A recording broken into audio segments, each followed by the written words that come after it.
Good evening and welcome to Tucker Carlson. Tonight, the most important thing to keep in mind in a period of intense change is that things are in fact changing. Things weren't always this way.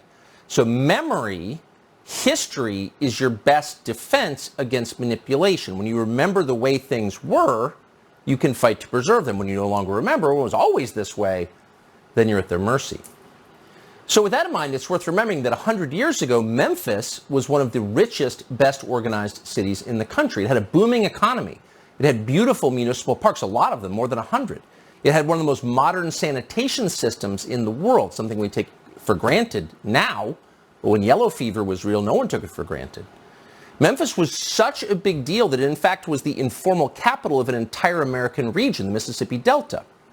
But not anymore. In fact, by last year, if you went to Memphis, it was hard to believe that any of that had ever been true at any point, because by that point and now, Memphis had become a husk and a highly threatening one.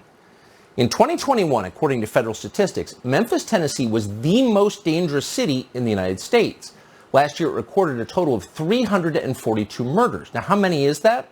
Well, by comparison, San Antonio, Texas, which has more than twice the population, recorded fewer than half as many murders. So by any measure at all, Memphis was absolutely falling apart. But Liza Fletcher decided to make a life there anyway. After graduating from college, Fletcher moved back to Memphis. Both sides of her family had lived there for more than 100 years. She married a man she'd met in church. He grew up there too, and they had 2 little boys. She began teaching pre-kindergarten at a local girls' school.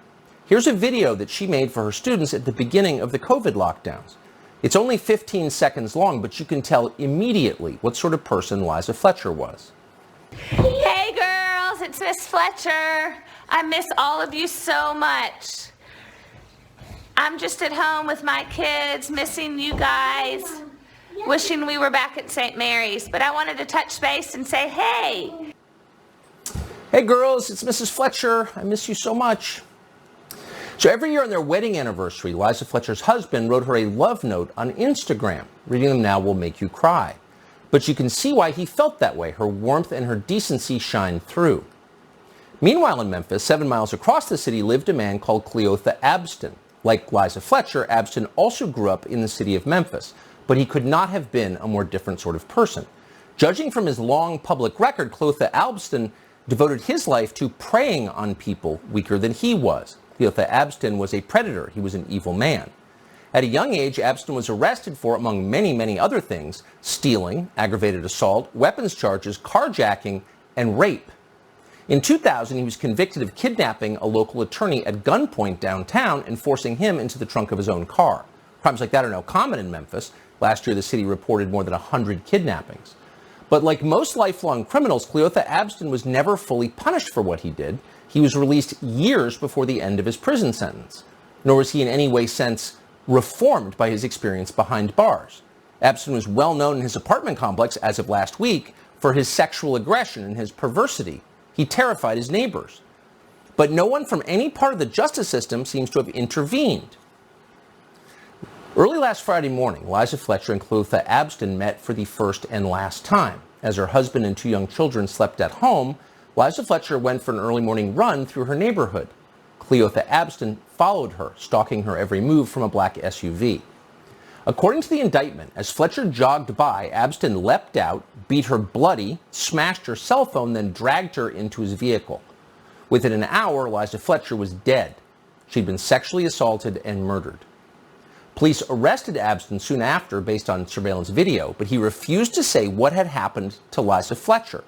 So her family waited in agony, but he didn't care. He never spoke. Yesterday, authorities finally found Liza Fletcher's body. She'd been thrown like garbage behind an abandoned building in a seedy part of town. The whole story could not be more shocking or more horrible. But here's what may be the scariest part. Some people didn't seem particularly shocked or horrified by it. In the hours after Liza Fletcher's disappearance, Biden voters on social media seemed to dismiss the crime on racial grounds. Why are we paying so much attention to the kidnapping of an attractive, privileged white woman? That's racist. Others seem to blame Fletcher for the atrocity committed against her. Why was she jogging at that hour anyway? In Memphis? Come on. The point they were making was clear. Everyone knows the rules.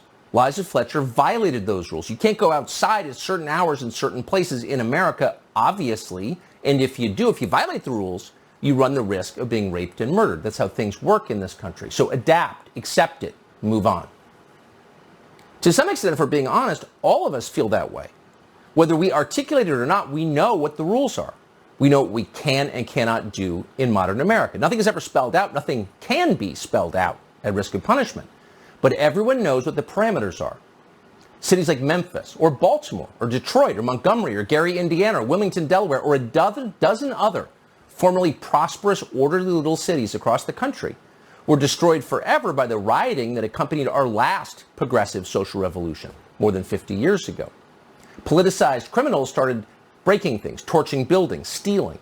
And immediately anyone with a decent job just left. They pulled their kids out of school, sold the house or not, didn't matter, and they split for somewhere else. And mostly they have never come back. That is true not simply in Memphis, but in places all over the country. So it seems a little weird to a lot of people when someone like Liza Fletcher, someone who could live anywhere, voluntarily moves back to a place like Memphis. Not to some suburb of Memphis, but to the city of Memphis. That seems weird to people. But it's not weird. It's not odd at all when you think about it.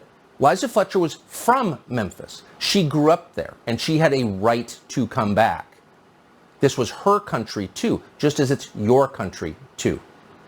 An American citizen should be able to live or walk anywhere in America without being raped or murdered for it. Period. That is the baseline requirement for civilization. It's called order.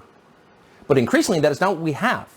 What we have is a country where you just can't go some places. You're not wanted there, and it's too dangerous for you to go. Most people accept this by default, but we should never accept this under any circumstances. To accept something is to concede that it is more or less normal.